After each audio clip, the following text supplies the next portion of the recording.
Hello दोस्तों, welcome to googly world. दोस्तों, आज हम पढ़ेंगे पर्यावरण अध्ययन के भाग 2 के बारे में। पहला पार्ट हम लोग बहुत ही अच्छी तरीके से पढ़ चुके हैं। यदि आपने वह वीडियो नहीं देखा है तो आपको डिस्क्रिप्शन बॉक्स में उसकी लिंक मिल जाएगी, आप उसे देख सकते हैं। तो चलिए स्टार्ट करते हैं। आपके एग्जाम में क्वेश्चन किस प्रकार बनता है, मैं आपको क्वेश्चन बताऊंगा, उसके बाद में उसके बारे में डिटेल से बताऊंगा। तो देखिए, विश्व का सबसे खारा पानी किस सागर का है? किस सागर में तैराकों का डूबना असंभव माना जाता है? सबसे ज़्यादा घनत्व वाला सागर कौन सा है? कौन सा सागर जॉर्डन से जुड़ा हुआ है? तो देखिए, ये जितने भी क्वेश्चन हैं आपके आपके इस प्रकार से क्वेश्चन बनते हैं और इसका आंसर एक ही है आपका, मृत सागर। तो चलिए जानते हैं मृत सागर के बारे में। डेड सी मतलब कि मृत सागर, इसे हम अरबी झील के नाम से भी जानते हैं। इसके जो किनारे देश बसे हुए हैं, जैसा कि आप मैप में देख सकते हैं, ये आपका डेड सी है, ये आपका इजराइल है, यहाँ पर आपका जॉर्डन है और यहाँ पर आपका फिलिस्तीन है। तो 3 देश इसके किनारे बसे हुए हैं। और सबसे खास बात इसकी ये है कि यह समुद्र तल से 400 मीटर गहरा है। मतलब कि दुनिया का सबसे निचला पॉइंट जो है वह इसी सागर में पाया जाता है, डेड सी में। और इसी के साथ यह खारे पानी की सबसे निचली झील के रूप में भी जाना जाता है। मतलब कि इसका पानी बहुत ही ज़्यादा खारा है, अदर सागरों की अपेक्षा लगभग 6 से 7 गुना ज़्यादा खारा। इसकी डेंसिटी बहुत ही ज़्यादा होती है, बहुत ही ज़्यादा घनत्व होता है इसका, इतना ज़्यादा कि लगभग इसके 1 किलोग्राम पानी में 300 ग्राम नमक प्राप्त होता है, इतना ज़्यादा खारा होता है। और जिसके कारण इसका जो वेट होता है वो बहुत ही ज़्यादा होता है, मतलब कि इसे भारी जल कहते हैं। और इसमें जो पानी होता है, आप लोगों ने देखा होगा कि पानी की साधारणता क्वालिटी क्या होती है, वह नीचे से आता है और ऊपर की ओर जाता है। जबकि इस समुद्र के जल की बात खास ये है कि यह अपने वेट के कारण ऊपर से नीचे की ओर बहता है। इसीलिए इसीलिए इसमें यह माना जाता है कि इसमें कोई भी जनरल इंसान ही क्यों ना हो, वह तैरना जानता हो या न जानता हो, वह डूब नहीं सकता है। जबकि तैराकों का डूबना तो असंभव ही माना गया है। जो हल्का फुल्का तैर लेता है वो नहीं डूब सकता है।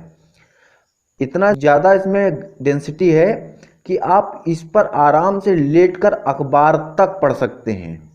और सबसे मेन बात इसकी ये आती है कि 2007 में इसे जो 7 वंडर्स के नाम से जाते हैं, जो 7 अजूबों के नाम से जाने जाते हैं, उनके अंतर्गत इसका नाम रखा गया था। लेकिन इसके पक्ष में ज़्यादा वोटिंग नहीं हुई थी, इस कारण इसे 7 वंडर्स की सूची में नहीं रखा गया और इसे बाहर कर दिया गया था। ये तो रही आपकी बात मृत सागर की।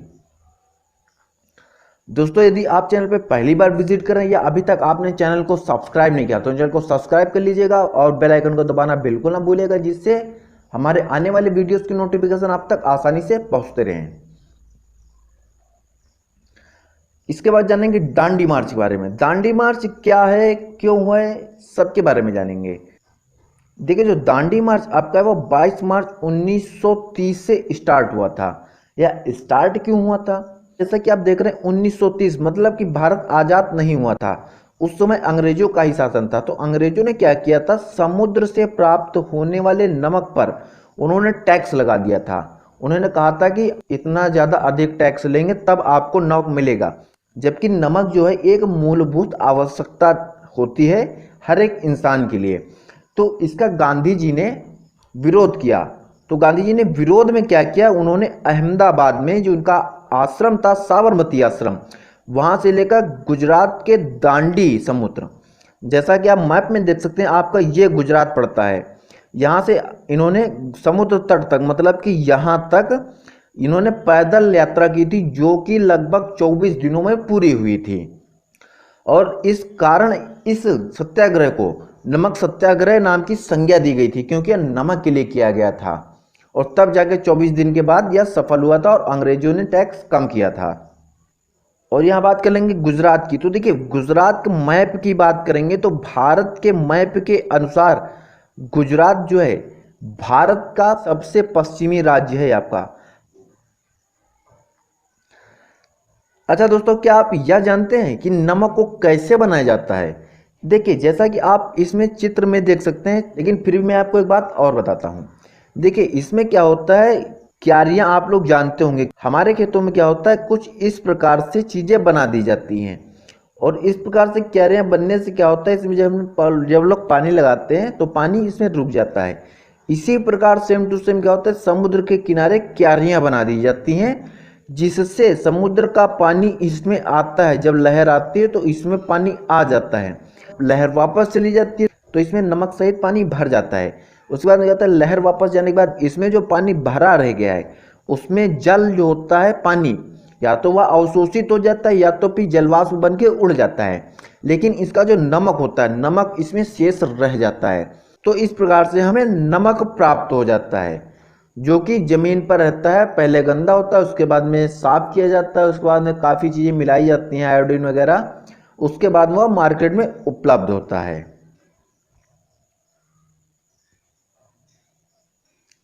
आप जानते हैं घड़सीसर के बारे में। घड़सीसर क्या है, इंपॉर्टेंट ये आपका इसलिए है क्योंकि आपकी एनसीईआरटी में दिया गया है। जो घड़सीसर है यह दो शब्दों से मिलकर बना हुआ है, घड़सी और प्लस सर। इसमें जो घड़सी है वह राजा का नाम था, और जो सर है इसका मतलब होता है झील। घड़सीसर का मतलब यह है कि घड़सी राजा के द्वारा बनाई गई झील या तालाब। यह है कहाँ, यह जैसलमेर राजस्थान में है। जैसलमेर के राजा घड़सी ने इसे बनवाया था। जैसलमेर के राजा घड़सी ने इसे लोगों की मदद से बनवाया था। इसे 650 साल पहले लगभग बनवाया गया था। इसके खास बात क्या है, इसमें 9 तालाब जुड़े हुए हैं। 9 तालाब किस प्रकार से जुड़े हुए हैं, इसमें जो सबसे बड़ा तालाब है वो इस प्रकार से ऊंचाई से बनाया गया है, और उसके बाद में दूसरा तालाब है इस प्रकार से ऊंचाई से बनाया गया है, उसके बाद में तीसरा तालाब इस ऊंचाई से बनाया गया है, और चौथा तालाब इस ऊंचाई से।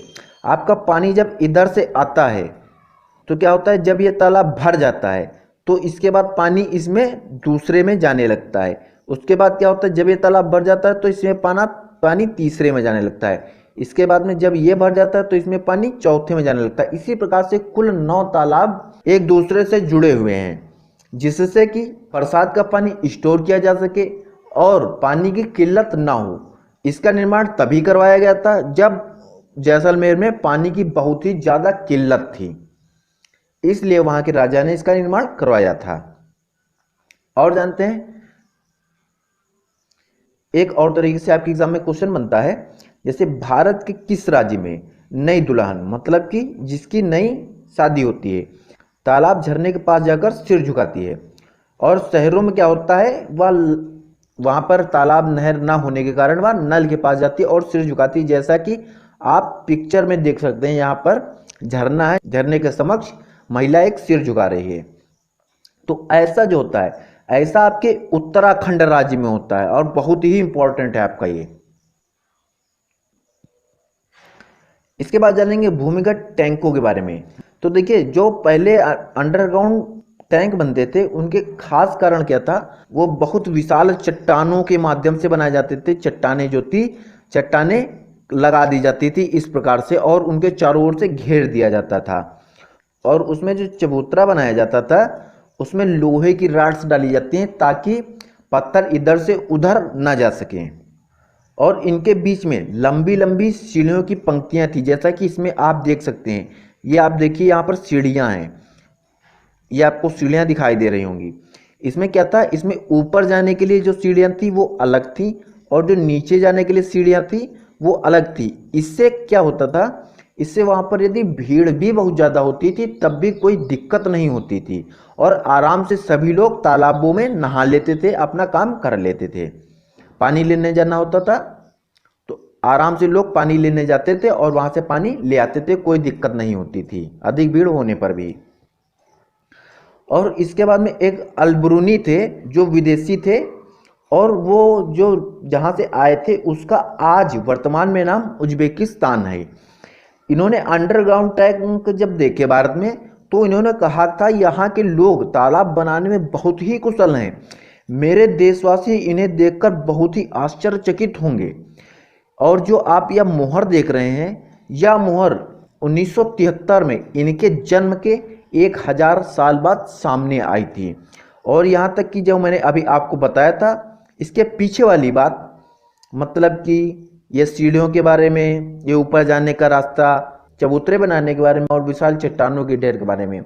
इसके बारे में अलबरूनी ने ही अच्छे से बताया था। इसके साथ एक और महत्वपूर्ण बात है, वह है 1986 में जब जोधपुर में बारिश नहीं हुई थी तो उसमें क्या हुआ था, आसपास के क्षेत्रों में सूखा पड़ने लगा था, लोग परेशान होने लगे थे। उससे पहले कुछ पुराने लोग थे जो बावड़ी को यूज करते थे। अब बावड़ी क्या होती है तो चलिए जानते हैं। बावड़ी जो होती है एक प्रकार से तालाब ही होता है। तो उसमें क्या होता था, पानी स्टोर के लिए रखा जाता था। जब पानी बरसात का बरसता था तो वह पानी उसमें स्टोर हो जाता था और बाद में वह काम में आता था। एक प्रकार से इसे हम तालाब कह सकते हैं। तब उन लोगों को अपनी पुरानी भूली हुई स्टेपवेल, जिसे कि बावड़ी कहते हैं, उसको याद किया और उन्होंने स्टेपवेल से लगभग 200 से अधिक ट्रक को साफ किया। मतलब कि उसमें जो स्टेपवेल में पानी रखा था उस पानी का प्रयोग करके उन्होंने 200 ट्रक लगभग साफ किए थे उस पानी से। तो आपकी जो बावड़ी है, आपका बावड़ी सब इंपॉर्टेंट हो जाता है। यह आपका तालाब से संबंधित है, इसमें पानी स्टोर किया जाता था।